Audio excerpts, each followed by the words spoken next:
আসসালামু আলাইকুম, আমি এস এম আরাফাত ফেরদৌস, পড়াশোনা করতেছি ঢাকা মেডিকেল কলেজে। তো আমাদের জিএসটি এক্সাম শেষ হইলো, আবার জিএসটি এক্সামের রেজাল্টও দিয়ে দিল। সো যারা চান্স পাইছো তাদেরকে কংগ্রেচুলেশনস, আবার যারা চান্স পাও নাই তাদের ক্ষেত্রে একটা কথা যে লাইফ আসলে এত ছোট না। এই 2.5 বছরের অ্যাডমিশন প্লাস এইচএসসি, এই ফেজটা বাদ দিয়েও লাইফ অনেক বড়। সো আমাদেরকে ধৈর্য ধারণ করে সামনের জন্য আগায় যেতে হবে। সো যারা চান্স পাইছো আবার যারা চান্স পাও নাই তাদের মধ্যে অনেকেই, এই দুই শ্রেণীর মধ্যে অনেকেই আসলে মেডিকেল সেকেন্ড টাইম দিতে চাচ্ছ, আবার অনেকে জিএসটি এক্সামও দাও নাই, বাট এখন থেকে আসলে মেডিকেল সেকেন্ড টাইমের জন্য প্রিপারেশন নিতে চাচ্ছ, তাদের জন্য হলো এই ভিডিওটা। সো তুমি এই ভিডিওটা শুরু থেকে যদি শেষ পর্যন্ত দেখো, তাহলে মেডিকেল সেকেন্ড টাইম নিয়ে তোমাদের যত কনফিউশন আছে বা যত প্রশ্ন আছে, কিভাবে পড়তে হবে, কি করতে হবে, কি করা যাবে না, এ সকল বিষয় হলো ক্লিয়ার হয়ে যাবে। সো চলো আমরা ভিডিওটা শুরু করি। প্রথমে আমরা কিছু আশার বাণী দিই যে এখন কেন মেডিকেল সেকেন্ড টাইম দিয়ে চান্স পাওয়া কম্পারেটিভলি ইজি। দুইটা কারণে। প্রথম কারণ হলো যে আমাদের এইচএসসি 22, এইচএসসি 23 ব্যাচ পর্যন্ত মেডিকেল সেকেন্ড টাইমারদের ক্ষেত্রে 5 মার্ক করে কাটা যেত। কত? 5 মার্ক। এখন মেডিকেল সেকেন্ড টাইমারদের মার্ক কাটা যায় হলো 3 মার্ক। সো বলতে গেলে প্রায় অর্ধেক মার্ক হলো কমাই দিছে। অ্যান্ড এই যে 2 মার্কের যে ডিফারেন্স, এটার কারণে যে এত বেশি মানুষজন চান্স পায়, এটা আমরা দুইটা উদাহরণ দিলে বুঝতে পারবো। পাশাপাশি আমাদের বিগত বছর অর্থাৎ এইচএসসি 23 ব্যাচ পর্যন্ত এসএসসি এবং এইচএসসির জিপিএ মার্ক টোটাল 200 ছিল, বর্তমানে 100 করে দেওয়া হয়েছে। সো এই জিপিএ মার্ক কমায় দেওয়া, পাশাপাশি সেকেন্ড টাইমারদের মার্ক কম কাটা, এই দুই কারণে আমাদের কিন্তু সেকেন্ড টাইমার অনেক বেশি চান্স পাচ্ছে। গত বছর অর্থাৎ এইচএসসি 25 ব্যাচের সাথে যারা সেকেন্ড টাইম দিছে, তাদের ক্ষেত্রে আমার চান্স পাইছে মেডিকেল ভর্তি পরীক্ষায় মেডিকেল কলেজে 1792 জন, অর্থাৎ নিয়ার অ্যাবাউট 1800 জন। মেডিকেল কলেজের সিট কয়টা ভাইয়া? মেডিকেল কলেজের সিট হলো আমার 5100। অর্থাৎ বলা চলে তোমরা, অর্থাৎ সেকেন্ড টাইমাররা 3/1 বা তারও বেশি সিট খায় দিচ্ছ। প্রায় অর্ধেকের কাছাকাছি সিট তোমরা খায় দিচ্ছ। যদি তোমরা আর 800 সিট খায় দিতাম, তাহলে বলা যেত যে সেকেন্ড টাইমাররা মেডিকেল কলেজের অর্ধেক সিট খায় দিছে।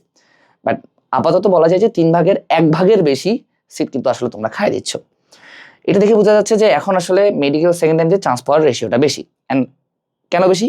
এর আগে দুইটা কারণে। আর একটা উদাহরণ দিই, এইচএসসি 22 ব্যাচ যখন মেডিকেল ভর্তি পরীক্ষা দিল, তাদের বেলা সেকেন্ড টাইমার ডিএমসিয়ান ছিল একজন। আমি হলাম এইচএসসি 23 ব্যাচ, আমার বেলা সেকেন্ড টাইমার ডিএমসিয়ান হলো কয়জন? একজন। এবার যখন এইচএসসি 25 ব্যাচ মেডিকেল ভর্তি পরীক্ষা দিল, তাদের বেলা সেকেন্ড টাইমার ডিএমসি কতজন জানো? সেকেন্ড টাইমার ডিএমসি হলো 15 জন। এটা ডকুমেন্টেড। অর্থাৎ বিগত বছরে সবসময় একজন একজন করে চান্স পাইতো। 24 ব্যাচের বেলা 8-9 জন করে চান্স পাইছে, অ্যান্ড 25 ব্যাচের বেলা সেকেন্ড টাইমার চান্স পাইছে 15 জন। এটা কিন্তু ডকুমেন্টেড। আনডকুমেন্টেড কত মানুষজন আছে এটার আসলে হিসাব নাই। এখন এটা যদি সংখ্যায় 20-21ও যদি হয়, যারা আসলে কোনো মেডিকেল কোচিং এর সাথে রিলেটেড ছিল না, বাট তাও ডিএমসি তে চান্স পেয়েছে, বা যারা একটু লো লাইফ লিড করে, যে না আমি আসলে কাউকে দেখাইতে চাই না, এরকম ধরো যে আরো 5-6 জন থাকতে পারে। বাট আমরা ডকুমেন্টেডটাই ধরে নিয়ে আগাবো। সো দেখা যাচ্ছে যে সংখ্যা কত গুণে বাড়ছে। সো এই জন্য এখন আসলে সেকেন্ড টাইম দিয়ে চান্স পাওয়া ইজি। তোমরা 3/1 বেশি সিট খাই দিচ্ছ। পাশাপাশি আমার প্রতি বছরে ডিএমসিয়ান হয় একজন, অ্যান্ড এইবার হয়েছে ডকুমেন্টেড 15 জন। ঠিক আছে? সো এই গেল হলো আমার মেডিকেল সেকেন্ড টাইমের আশার বাণী। এখন একটা কমন প্রশ্ন যে ভাইয়া, আমার তো সেকেন্ড টাইম দিব, আমার কি আসলে 3 মার্কের বেশি কাটবে এইবার? কারণ এর আগে তো 5 করে কাটতো, লাস্ট আমার 2 বছর ধরে 3 মার্ক করেই কাটতেছে। কথা হচ্ছে যে আমাদের বাংলাদেশে প্রাইভেট মেডিকেল কলেজের সংখ্যা অনেক বেশি বাড়ে গেছে। হ্যাঁ, এখন তারা আসলে তাদের কোটাটা ফিল করতে চায়, তোমাকে পাস করাইতে চায়। এখন যদি 3 মার্কের জায়গায় 5 মার্ক করে, পাশাপাশি জিপিএর মার্ক অনেক বেশি বাড়ায় দেয়, এবার তো আরো জিপিএ ফল করবে, যেহেতু এবার ফুল সিলেবাস এক্সাম। আবার 26 ব্যাচ খুব একটা পড়াশোনা করা ব্যাচ না। সো ওরা যদি জিপিএ মার্ক বাড়ায় দেয় এবং 3 মার্কের বেশি মার্ক কাটে, তাহলে কিন্তু আসলে মেডিকেল, প্রাইভেট মেডিকেল কলেজের সিটের কোটাটাই ফিল হবে না। বেশিরভাগ মানুষই ফেল করবে, অর্ধেকের বেশি ফেল। তখন প্রাইভেট মেডিকেল কলেজের সিটগুলো হলো ফাঁকা থাকবে, এরা হলো না খায় মরবে, এদের ব্যবসা হবে না। সো এই জন্য কিন্তু আমাদের 3 মার্কই কাটবে, এটা 99% শিওর থাকো। অ্যান্ড জিপিএ মার্ক 100ই থাকবে, এটাও প্রায় 99% শিওর। কারণ প্রাইভেট মেডিকেল কলেজের সিটের কোটা ফিল করতে হবে। এবার একটা কথা আসি যে ভাই, আমার আসলে ঠিক কত মার্ক কাটা গেলে মেডিকেল কলেজে সেকেন্ড টাইম দেওয়া উচিত? দেখো, আমি পার্সোনালি সাজেস্ট করি যে তোমার যদি সর্বোচ্চ 6 মার্ক কাটা যায়, তাহলে তুমি মেডিকেল কলেজে সেকেন্ড টাইম এক্সাম দাও। যদি এর বেশি কাটা যায় তাহলে দিও না। বাট এটা আসলে তোমার উপর ডিপেন্ড করে। আমার মেডিকেল ভর্তি পরীক্ষায় মার্ক ছিল 83.75। কত? 83.75, এবং ন্যাশনাল মেরিট ছিল 140, অর্থাৎ 140তম। আমাদের বেলা মেডিকেল কলেজের কাট মার্ক ছিল হলো 66.75, অর্থাৎ তুমি যদি 66.75 পাও তাহলে তুমি একটা মেডিকেল কলেজে পড়ার সুযোগ পাইতে, যদি তুমি আমার ব্যাচের হইতা। তাহলে দেখা যায় আমার যদি প্রায় 17 মার্ক কাটা যেত। কত মার্ক? 17 মার্কও যদি আমার কাটা যেত, তাও আমার একটা মেডিকেল কলেজে চান্স হইতো।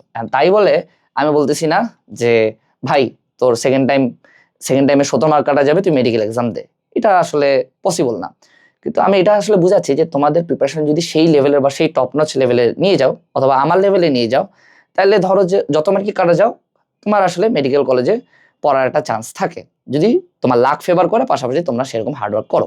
এখন যাদের আসলে 6 মার্কের বেশি কাটা যায় তাদের ক্ষেত্রে আমার নিজের সাজেশন হলো যে তোমরা এক্সাম দিও না।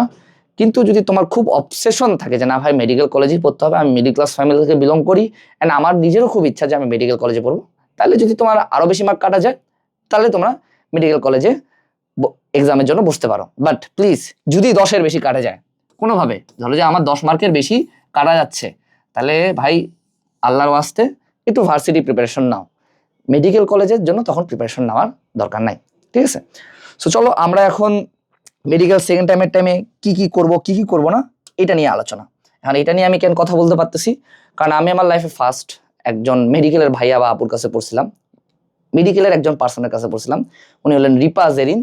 উনি হলো এখন রংপুর মেডিকেল কলেজে 4th ইয়ারে পড়াশোনা করতেছেন, অ্যান্ড ওনার টাইমে আসলে 5 মার্ক করে কাটা যেত সেকেন্ড টাইমারদের। সো ওনার 5 মার্ক কাটা যায়, উনি ডিভিশনাল একটা মেডিকেল কলেজে পড়তেছেন। ওনার কাছে আমি প্রায় 1.5-2 মাসের মতন পড়ছিলাম।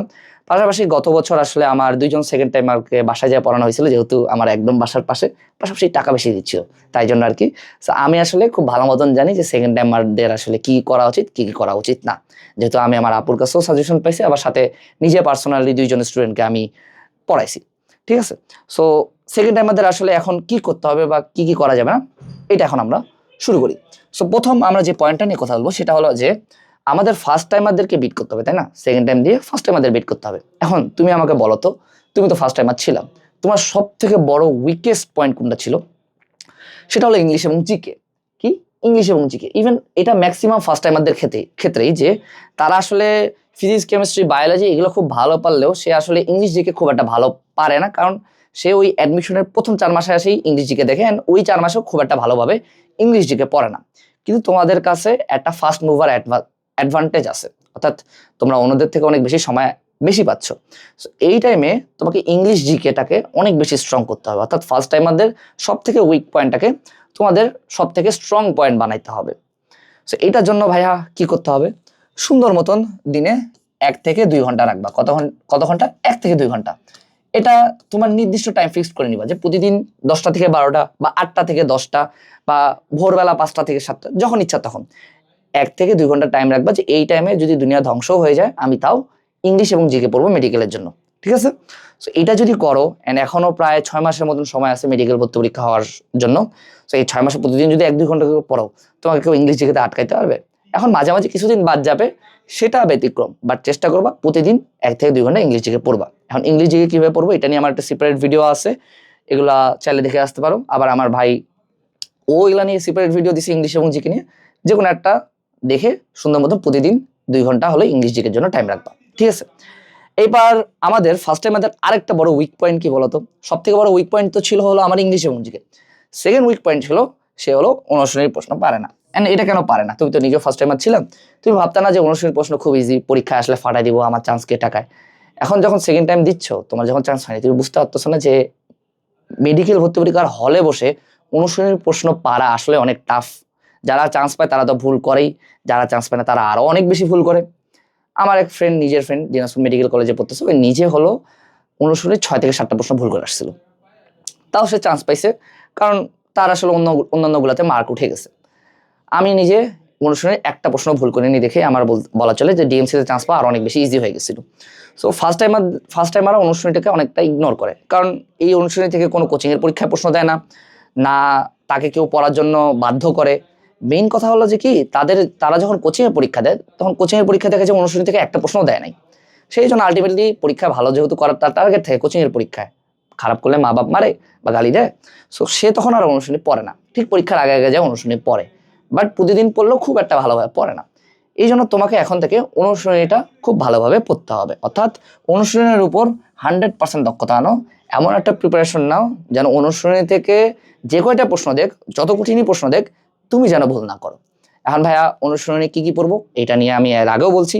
কেমিস্ট্রির ক্ষেত্রে হাজারি কবির, ফিজিক্সের ক্ষেত্রে ইসাক তপন স্যার, বায়োলজির ক্ষেত্রে মাজেদা ম্যাডাম এবং অক্ষরপত্র প্রকাশনীর যে বইগুলো আছে ওটার অনুশীলনী পড়লেই মোর দ্যান এনাফ। বায়োলজির ক্ষেত্রে এক্সট্রা একটা কাজ করতে পারো, আলিম স্যারের অনুশীলনী যদি পড়তে পারো তাহলে আরো অনেক ভালো, ঠিক আছে। এই কয়েকটা অনুশীলনের উপর এমন প্রিপারেশন নাও যেন যে কয়েকটাই থাক, 5টা থাক, 10টা থাক, 20টা থাক, 30টা থাক অথবা 40টা থাক, তুমি সবগুলাই পারছো, তোমার জন্য একটা ভুল না যায়। তুমি যদি ইংলিশ জিকেতে সলিড 100 প্রিপারেশন নাও, পাশাপাশি তুমি যদি অনুশীলনের একটা প্রশ্ন মেডিকেল ভর্তি পরীক্ষায় ভুল না করো, আমি তোমাকে গ্যারান্টি দিচ্ছি তোমার চান্স হবেই। সেকেন্ড টাইমে 3 মার্ক কাটা যাক অথবা 5 মার্ক কাটা যাক, তোমার অবশ্যই একটা মেডিকেল কলেজে চান্স হবে যদি তুমি অনুশীলনীর সবগুলো প্রশ্ন ভুল করো, পাশাপাশি ইংলিশ জিকের একটা ভালো প্রিপারেশন নিয়ে ভালো এক্সাম দিয়ে আসতে পারো, ঠিক আছে। কারণ এই দুটো জায়গায় আমার ফার্স্ট টাইমাররা সব থেকে বেশি পিছনে চলে যায়, এরা আসলে এগুলা পারে না, খুব একটা গুরুত্ব দেয় না। তো তোমার যেহেতু ফার্স্ট মুভার অ্যাডভান্টেজ আছে, ওরা এখনো ধরো যে এইচএসসি পড়াশোনা নিয়ে মাতামাতি করতেছে, সামনে এইচএসসি, তোমরা করবা কি যে যত তাড়াতাড়ি সম্ভব এগুলো একটু ভালোভাবে শেষ করে ফেলা, ঠিক আছে। এরপরের পয়েন্টে আমরা আসি, এটা এরপরের পয়েন্ট না, 3 নাম্বার পয়েন্টটা নিয়ে আমরা এখন কথা বলবো, কারণ এইটা আসলে প্রায় ম্যাক্সিমাম সেকেন্ড টাইমার এই ভুলটা করেন, এই কারণে তাদের চান্সটা মিস যায়। সেটা হলো কি ভাই, তারা হলো লাইফ ক্লাস ফ্যান্টাসিতে ভুগে। বেশিরভাগ সেকেন্ড টাইমার যারা average to below average student, তারা ভাবে যে যেহেতু গত বছর আমার গাফিলতির কারণে মেডিকেল ভর্তি পরীক্ষার চান্স হয়নি, আমি এবার আসলে একদম পারফেকশনিস্ট হবো, আমি খুব ভালো স্টুডেন্ট হবো একজন, আমি প্রতিটা চ্যাপ্টারে লাইভ ক্লাস করবো 5-6 ঘন্টার, ওগুলা নোট করব, নোট পড়বো, তারপর আমি নিজে বই পড়বো, তারপর আমি এক্সাম দিব, এসব করবো আসলে। সে আসলে এগুলো ভাবে যে আমি এগুলোই করবো, এগুলো করে করে আমি একটা ভালো প্রিপারেশন নিব। বাট আলটিমেটলি হয় কি যে সে সর্বোচ্চ এই লাইভ ক্লাস ফ্যান্টাসিতে 15 দিন ভোগে, অ্যান্ড এরপর যায় দেখে যে আসলে প্রতিদিন 5-6 ঘন্টা লাইভ ক্লাস করা, এগুলো নোট করা, তারপর বই পড়া, তারপর এক্সাম দেওয়া, এটা আসলে আমার দ্বারা হচ্ছে না বা পসিবল না। পাশাপাশি এটা আসলে এখন মানে বেশিরভাগ সেকেন্ড আমাদের একটু লজ্জা হওয়া উচিত, কারণ কি যারা আসলে লাইভ ক্লাস করে, কেন লজ্জার কথা বলতেছি, সে যে বই 2.5 বছর ধরে পড়ছে, এখন 3 নাম্বার বছর আসে সেই বই পড়তেছে, অ্যান্ড এখানেও তার প্রতিটা চ্যাপ্টারের লাইভ ক্লাস দরকার, সে লাইভ ক্লাস না করলে অথবা নোট না করলে তার নাকি পড়া হয় না। এই সকল সেকেন্ড টাইম আমাদের একটু লজ্জা হওয়া উচিত, কারণ এই 3 বছর ধরে যে সেম বই পড়তেছে ওটারও যদি আমার প্রতিটা চ্যাপ্টারের লাইভ ক্লাস লাগে, তাহলে বিষয়টা খুবই লজ্জাস্কর। সো এই লজ্জাস্কর কাজটা করবা না, কারণ যারা আসলে মেডিকেলের সেকেন্ড টাইম দিয়ে চান্স পায় তাদের অবসেশন অন্য লেভেলের, তারা এটাকে একদম লাইফের একদম এইম ধরে রাখে যে আমাকে চান্স পাইতে হবে, আমাকে পড়তে হবে। যারা মেডিকেল কলেজে চান্স পায়, ফার্স্ট টাইমার হোক অথবা সেকেন্ড টাইমার হোক, এরা সবাই নিজে নিজে পড়ে চান্স পায়, লাইভ ক্লাস করে আসলে এই ফ্যান্টাসিটার কারণে অনেকের চান্সটা মিস যায়, কারণ সে 5-6 ঘন্টা পড়ার পর একটা ফ্যান্টাসিতে ভোগে কি যে আমি তো 5-6 ঘন্টা পড়লাম, সাথে নোটও করলাম, সাথে আমি যদি 2 ঘন্টা পড়ি তাহলে আমি দিনে 8 ঘন্টা পড়লাম, বাট আলটিমেটলি সে পড়ছে মাত্র 2 ঘন্টায়, এন্ড এই কারণে কিন্তু অনেকের চান্স মিস যায়। সো এখন আসলে লাইভ ক্লাস ফ্যান্টাসিতে ভোগা যাবে না। এখন তাই বলে যে আমি কোনো ক্লাসই করবো না তা না, আমাদের সবারই কিছু উইক পয়েন্ট থাকে বা কিছু চ্যাপ্টারে আমরা উইক থাকতে পারি, সেটা হইতে পারে আমার জ্যামিতিক আলোক বিজ্ঞান, সেটা হইতে পারে আমার ভৌত আলোক বিজ্ঞান, অথবা সেটা হইতে পারে আমার অর্থনৈতিক রসায়ন, যেগুলো চ্যাপ্টার আমি পারি না, তুমি নিজে জানো যে এগুলো চ্যাপ্টার তুমি অ্যাডমিশন টাইমে ভালোভাবে পড়ো না, সেটার ক্লাস করো। কিন্তু তা বাদ দিয়ে আমি সবগুলা বায়োলজি, ফিজিক্স কেমিস্ট্রি এবং বায়োলজির 55টা চ্যাপ্টারের আমি লাইভ ক্লাস করবো, তারপর নোট করবো, তারপর ওটা বই পড়বো, তারপর এক্সাম দিব, এটা আসলে পসিবল না। সো এই কাজটা করিও না। যারা এসব করে তারা অ্যাডমিশনে আবার বাস খাবে, এন্ড এইভাবে আসলে কেউই চান্স পায় না। যারা সেকেন্ড টাইম মেডিকেলে দিয়ে চান্স পাইছে ওদেরকে সাইডে রাখবা, বিভিন্ন প্ল্যাটফর্মেই তো দেখো, সাইডে ডাকে বলবো যে আপু আপনারা বা ভাইয়া আপনারা কয়টা লাইভ ক্লাস করছিলেন, সত্যি কথা বলেন তো। এটা ম্যাক্সিমাম অ্যান্সার দিবে যে এরা সর্বোচ্চ 8 থেকে 10টা লাইভ ক্লাস করছে, তারপর নিজে নিজে পড়ছে। এখন মেডিকেল কলেজের চান্স পাওয়ার প্রধান সত্যই হলো যে তোমাকে নিজে পড়তে হবে। সো লাইভ ক্লাস ফ্যান্টাসিতে ভুগবা না, পারফেকশনিস্ট হইতে চাবা না, ঠিক আছে। এরপরে পয়েন্টে আসি, এটা গেল আমার যেটা করা যাবে না। এখন তাহলে ভাই কি করতে হবে, সেটা হলো যে আমাদের নিজে পড়তে হবে। যতটুকু ক্লাস আমার দরকার ততটুকু আমি ক্লাস করলাম, এটাতে কোনো সমস্যা নেই। তোমার যদি 10টা চ্যাপ্টারের সমস্যা থাকে তুমি করো 10টা চ্যাপ্টারের ক্লাস, তোমার যদি 20টা চ্যাপ্টারের সমস্যা থাকে তুমি করো 20টা চ্যাপ্টারের ক্লাস। বা তাই বলে তোমার 55টা চ্যাপ্টারে যে সমস্যা আছে এটা আমাকে বিশ্বাস করো না, যেহেতু তোমরা 2.5 বছর ধরে পড়ছো, কিছু না কিছু তো পড়ছো। সো এখন আমরা করবোটা কি তাহলে ভাইয়া, সেটা হলো আমরা বিভিন্ন অফলাইনে কোচিংয়ে যাই এক্সাম দেওয়ার ট্রাই করবো, যার যেটা সুবিধাজনক লাগে বা যার যেটা বাড়ি থেকে কাছে, এরকম অফলাইন কোচিংয়ে যাই এক্সাম দেওয়ার ট্রাই করবা। সেটা হইতে পারে রেটিনা, সেটা হইতে পারে মেডিকো, অথবা সেটা হইতে পারে উন্মেষ। এখন তিনটা কোচিংয়ে তো সব জায়গায় অ্যাভেলেবেল না, আবার কিছু কিছু কোচিং আসলে অনেক দূরে থাকে তোমাদের বাসা থেকে। সো তোমার বাসা থেকে যেটা সব থেকে কাছে তোমার ভালো লাগে এরকম একটা জায়গায় যায় প্রতিদিন অফলাইনে এক্সাম দেওয়ার ট্রাই করবো অ্যান্ড ওদের রুটিনটা ফলো করার চেষ্টা করবা।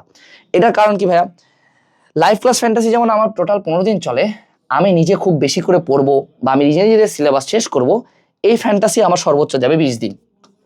20 দিন যাওয়ার পর বাপ মা যে কোনো একটা কথা শোনাবে, অথবা বন্ধু বান্ধবের একটা পিক দেখার পর মন এমনই খারাপ হয়ে যাবে যে তোমরা আসলে মনে হবে যে আর সেকেন্ড টাইম দিব না, বা আর আসলে পড়াশোনায় আগাবে না। সো এই জন্য কন্টিনিউয়াস একটা প্রেশারে থাকার জন্য আমার আসলে অফলাইনে এক্সাম দেওয়া উচিত। এখন আমরা যদি পারি, সব জায়গায় অফলাইন কোচিং সেন্টার নাই, যদি থাকে তাহলে এক্সাম দাও, অ্যান্ড এটার মাধ্যমে তুমি একটা রুটিনে চলবে অ্যান্ড কন্টিনিউয়াস পড়াশোনা করবা। তোমার যদি একদিন পড়ার ইচ্ছা নাও হয়, তাও মাথায় ঘুরবে যে সামনের দিন তো আমার এই চ্যাপ্টারের উপর এক্সাম, এই জিনিস পড়ে যেতে হবে, আমি একটু পড়ে যাই এক্সামটাতে। তাহলে দেখবো যে তোমার অল্প অল্প করে পড়া হচ্ছে, কিছু না হওয়ার থেকে অল্প কিছু পড়া হওয়া তো ভালো, তাই না? তো এই জন্য অফলাইনে এক্সাম দেওয়ার ট্রাই করবা। আর অফলাইনে এক্সাম দিলে আসলে অনেকটা কম্পিটিশনের মনোভাব তৈরি হয়, যেহেতু ওখানে তুমি অন্যান্য সেকেন্ড টাইমারদের সাথে এক্সাম দিবা, তখন দেখবে যে পড়াশোনার একটা আলাদা পিনিক পাবা বা মজা পাবা। তো এই জন্য অফলাইন এক্সাম দেওয়ার ট্রাই করবা, লাইভ ক্লাস ফ্যান্টাসিতে ভুগবা না। যারা আসলে মেডিকেল কলেজে সেকেন্ড টাইম দিয়ে চান্স পাইছে, এরা কেউ লাইভ ক্লাস ফ্যান্টাসিতে ভুগে না। তুমি যদি এটাতে থাকো তাহলে নিশ্চিত থাকো যে তুমি পরীক্ষার হলে বাস খাবাই। ঠিক আছে, এরপরের পয়েন্টে আমরা আসি যে আমাদেরকে তাহলে অফলাইনে এক্সাম দিতে হবে, পাশাপাশি প্রতিদিনের যেই পড়াটা থাকবে এই পড়াটা আমাদেরকে একটু এরিয়া মার্কিং করে পড়তে হবে। অর্থাৎ মেইন বইয়ের কি পড়তে হবে, কি বাদ দিতে হবে, কোন চ্যাপ্টারের ইম্পর্টেন্স কেমন, কোন চ্যাপ্টারগুলো থেকে প্রশ্ন আসে না বললেই চলে, যেগুলো চ্যাপ্টার আমার ইম্পর্টেন্ট কম সেগুলোর মধ্যে থেকে কোন জায়গা থেকে প্রশ্ন আসছে বা আসার সম্ভাবনা আছে, এগুলো আসলে জানতে হবে। এগুলো আমরা জানবো কিভাবে ভাইয়া, আপনি ফ্রি উপায় বলে দেন। প্রথম কথা হলো ভার্সিটি কোয়েশ্চেন ব্যাংক দেখতে হবে, মেডিকেল কোয়েশ্চেন ব্যাংক দিতে হবে, কোয়েশ্চেন ব্যাংক দেখতে হবে, তারপর বিভিন্ন রাইটারের অনুশীলনী দেখতে হবে, পাশাপাশি মেডিকো রেটিনা উন্মেষ এই সকল যে কোচিং এর পরীক্ষাগুলো আছে, এই কোচিং এর পরীক্ষার প্রশ্নগুলো যদি তুমি অ্যানালাইসিস করো তাহলে দেখবা যে আসলে আমার বইয়ের সবকিছু পড়া লাগে না। সো এখন থেকে তোমাদেরকে একটু এরা মার্কিং করে পড়তে হবে যেন তুমি মেইন বইয়ের উপর 100% দক্ষতা আনো। দেখো আমার ফিজিক্স কেমিস্ট্রি এবং বায়োলজির টোটাল 55টা চ্যাপ্টার আছে, এই 55টা চ্যাপ্টারে আমার সবকিছু পড়া লাগে না। সবসময় খেয়াল রাখবা মেইন বইয়ের ক্ষেত্রে 70-30 রুল কাজ করে, অর্থাৎ 70% ইনফো আমার খেয়াল রাখা লাগে, 30% ইনফো যদি তুমি নাও দেখো তাও কোনো সমস্যা নেই। সো এটার জন্য একটু কষ্ট করে এরা মার্কিং করে পড়বা। যদি এরা মার্কিং করে পড়তে না পারো, আমি নিজে এখানে আমার নিজের 2টা পার্সোনাল কোর্স আছে, বায়োলজি এরা মার্কিং কোর্স এবং কেমিস্ট্রি এরা মার্কিং কোর্স। এখানে আমি সবগুলো ক্লাস নিজে নিছি, যতটুকু পড়তে হবে, কি কি পড়তে হবে, কি কি বাদ দিতে হবে, এসব আমি হাতে কলমে দেখাইছি। পাশাপাশি যতটুকু বুঝায় দেওয়া দরকার বায়োলজি এবং কেমিস্ট্রির ক্ষেত্রে সে সকল জিনিস আমি কিন্তু বুঝাও দিছি তোমাদের। সো এখানে যদি তুমি ক্লাসগুলো দেখো তাহলে তোমার মেইন বইয়ের উপর 100% দক্ষতা চলে আসবে। অ্যান্ড এখন যেহেতু সেকেন্ড টাইম দিচ্ছ, ফার্স্ট টাইমে তো তুমি এরা মার্কিং করে পড়ো নাই, আমার কথাও বিলিভ করো নাই, আমার ভাইয়ের কথাও বিলিভ করো নাই, সব পড়ে গেছো, আলটিমেটলি সব কিছু থেকে কিন্তু প্রশ্ন হয় নাই। মেডিকেল ভর্তি পরীক্ষার আগের দিন যদি তুমি কোর্স রসায়ন খুব ভালোভাবে রিভাইজ না দিয়ে যায়, তুমি যদি বায়োফাইটা এবং টেরিডোফাইটা বা মানব জীবনের ধারাবাহিকতা এগুলো খুব ভালোভাবে রিভাইজ দিয়ে যাও, তাহলে তো পরীক্ষার হলে মামা বাস খাবাই। আবার তুমি জানো না কেমিস্ট্রি কোন চ্যাপ্টার থেকে ম্যাথ আসে, কোন কোন ম্যাথগুলো করা লাগবে, এই সকলও আসলে আমাদের জানা লাগে। সো এগুলো যেহেতু ফার্স্ট টাইমে জানো নাই, এখন আসলে জানা উচিত। এই 2টা কোর্সেরই প্রত্যেকটা ক্লাসের লেন্থ সর্বোচ্চ 1 থেকে 1.5 ঘন্টা। কিছু আছে যেগুলো বড় চ্যাপ্টার যেমন কোর্স রসায়ন, এগুলো 2 ঘন্টা, বাট তুমি যদি স্পিড বাড়াই দিয়ে করো তোমার সর্বোচ্চ 1 ঘন্টা লাগবে। এন্ড এই ক্ষেত্রে দেখবা যে তোমার টাইমও সেভ হচ্ছে, তোমার বইয়ের উপর দক্ষতা হচ্ছে, তুমি প্রতিদিন পড়ে যাও, অফলাইনে এক্সামও দিতে পারতেছো। সো এখানে বায়োলজি এরা মার্কিং কোর্সের ক্ষেত্রে যদি তুমি PR10 কুপন কোড ইউজ করো তাহলে তুমি 765 টাকা পাবা, এবং কেমিস্ট্রি এরা মার্কিং কোর্সের ক্ষেত্রে যদি তুমি AMC 300 এই কুপনটা ইউজ করো তাহলে তুমি এটা 300 টাকা ডিসকাউন্টে 900 টাকায় পাবা। আর এগুলো যদি ক্লাস করো তোমার বইয়ের উপর 100% দক্ষতা আসবে। আমি যতটুকু পড়াইছি বা যতটুকু পড়তে বলছি ততটুকু যদি তোমরা পড়ো, এর বাইরে থেকে মেডিকেল বলো বা ভার্সিটি বলো কোথাও প্রশ্ন আসবে না। এন্ড যতটুকু বোঝানোর দরকার ততটুকু আমি বুঝাই দিছি। ঠিক আছে, এরপরে আমরা আসি যেটা নিয়ে আসলে কেউ সাজেশন দিবে না, বাট আমি আসলে এটা নিয়ে সাজেশন দিব যে এখন যেহেতু মেডিকেল সেকেন্ড টাইম প্রিপারেশন নিচ্ছ, অবশ্যই যে কোনো একটা চ্যাপ্টার পড়লা, এর আমাকে ক্লাস করলা, নিজে পড়লা, ভালোভাবে অনুশীলনী পড়লা, মেডিকেল কোশ্চেন ব্যাংক দেখলা, পাশাপাশি চেষ্টা করবা ভার্সিটি কোশ্চেন ব্যাংক দেখা। ভার্সিটি কোশ্চেন ব্যাংক কোন কোন সাবজেক্টের দেখবো ভাইয়া? 2টা সাবজেক্টের দেখবা, একটা হলো আমার কেমিস্ট্রি এবং আরেকটা হলো বায়োলজি। কেন ভাইয়া সেকেন্ড টাইম দেওয়ার ক্ষেত্রে আমি মেডিকেলে সেকেন্ড টাইম দিব আবার আমি ভার্সিটি কোশ্চেন ব্যাংক দেখবো? কথা হচ্ছে যে তুমি যেহেতু মেডিকেল সেকেন্ড টাইম দিচ্ছ, তোমার প্রিপারেশন এমনই সলিড হইতে হবে যে যেই টাইপেরই বা যত কঠিন প্রশ্নই হোক আমি 100 অ্যান্সার দিয়ে আসতে পারবো যতটুকু আমার ক্ষমতার মধ্যে আছে। তুমি যদি এই দুইটা সাবজেক্টের ক্ষেত্রে ভার্সিটি কোশ্চেন ব্যাংক দেখো, তাহলে দেখবা যে তোমার আসলে প্র্যাকটিসটা অনেক বেশি হচ্ছে, পাশাপাশি তুমি হায়ার লেভেলে যে সকল এমসিকিউ আছে এগুলোও পারতেছো। আবার কোনো কারণে আল্লাহ না করুক যদি তোমার ভাগ্যে মেডিকেল না থাকে, তখন তুমি যে ডি ইউনিটে দিলা অথবা অন্যান্য ভার্সিটি যেগুলোতে সেকেন্ড টাইম দিচ্ছ, সেকেন্ড টাইম দেওয়া যায়, সেগুলোতে দিতে পারবে অ্যান্ড তোমার প্রিপারেশনটা অনেক বেশি আগায় থাকলো। অ্যান্ড আলটিমেটলি এই বায়োলজির যে আমার ভার্সিটি প্রিপারেশন এবং মেডিকেল প্রিপারেশন প্রায় 100% সেম। অ্যান্ড তুমি বলতে পারো ভাইয়া ভার্সিটি তো রিটেন আসে, রিটেন তুমি যদি মেইন বই ভালোভাবে পড়ো তুমি রিটেন এমনিই পারবা। কেমিস্ট্রির ক্ষেত্রে ভার্সিটির প্রিপারেশন আর মেডিকেলের কেমিস্ট্রি প্রিপারেশন প্রায় 60 to 70% মিল থাকে। সো যখন তুমি ভার্সিটি কোয়েশ্চেন ব্যাংক দেখবা তাহলে তোমার মেডিকেলের প্রিপারেশনও হবে, ভার্সিটির প্রিপারেশনও হবে, পাশাপাশি যদি আমার মেডিকেল ভর্তি পরীক্ষায় কঠিন প্রশ্ন হয় তাও তুমি এগুলো অ্যান্সার করে আসতে পারবা। ঠিক আছে, এরপর আমরা লাস্ট পয়েন্টে আসি, সেটা হলো তুমি যদি মেডিকেল কলেজে সেকেন্ড টাইম দিয়ে চান্স পেতে চাও তাহলে এখন এটাকে তোমার অবসেশন বানিয়ে নিতে হবে। যারা আসলে মিডল ক্লাস ফ্যামিলি থেকে বিলং করে তাদের ক্ষেত্রে একটা মেডিকেল কলেজ ইমোশন বা একটা অবসেশন। অনেকের ক্ষেত্রে যাদের বাপের অনেক টাকা আছে তাদের ক্ষেত্রে আসলে মেডিকেল কলেজে পড়ার কোনো দরকারও নাই, সে চাইলে যে কোনো একটা প্রাইভেট ভার্সিটি অথবা প্রাইভেট মেডিকেল কলেজে পড়ুক, কোনো সমস্যা নাই। কিন্তু যে একটা মিডল ক্লাস ফ্যামিলি থেকে বিলং করে, যাদের বাপ মার ইচ্ছা বা নিজের ইচ্ছা একটা মেডিকেল কলেজে পড়তে চায় সরকারি, তাদের ক্ষেত্রে একটু বেশি পড়াশোনা করতে হবে, 8-10 ঘন্টা করে পড়ার চেষ্টা করতে হবে। আমি আমার নিজের উদাহরণ দিই।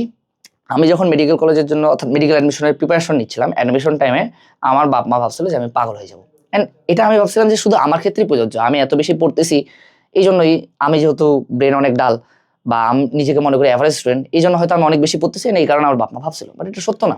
টিএমসিতে আমার ফ্রেন্ড আছে তাসনিম এমান সাবা, ওর বাপ মা ভাবছিল যে ওই মেয়েটা পড়তে পড়তে পাগল হয়ে যাবে। তারপর আমার ফ্রেন্ড আবরার সম্পদ মাহি, এর বাপ মা ভাবছিল যে এই ছেলেটা এতই বেশি পড়তেছে যে ও মানে পাগল হয়ে যাবে। আবার ইশাত মাহমুদ, এরও বাপ মা ভাবছিল যে এ একদম আলটিমেট মানে যতটুকু পড়া সম্ভব একটা মানুষের পক্ষে, ও আসলে অত বেশি পড়তো। সো এখন যারা আসলে উপরের দিকের মেডিকেল কলেজে চান্স পাইছে বা যারা আসলে আমার সেকেন্ড টাইম দিয়ে মেডিকেলে চান্স পাইছে, তারা আসলে প্রত্যেকে সবাই কম করে 8 থেকে 10 ঘন্টা পড়তো। এই যে তাজওয়ার হাসানা তুহা পোলাটা আছে না, আমার ফ্রেন্ড, আমাদের টাইমে মেডিকেলের সেকেন্ড টাইম হলো, এ প্রচন্ড ট্যালেন্টেড একটা ছেলে, আমি যেহেতু এর সাথে থেকে আমি বুঝতে পারি।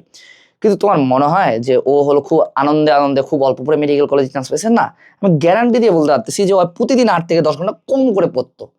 ইভেন এমনও দিন গেছে ওর প্রতিদিন 3-4 ঘন্টা করে ঘুমাইছে, বাকি টাইম সারাদিন পড়াশোনা করছে। সো যারা অ্যাভারেজ আবার যারা খুব ট্যালেন্টেড তারা সবাই অনেক বেশি পড়াশোনা করে এটাকে আসলে পাইছে। এটা তাদের প্রত্যেকের সবার অবসেশন ছিল। আমার অবসেশন ছিল যে চান্স পাইতেই হবে ডিএমসিতে, আমি পড়ছি এভাবে।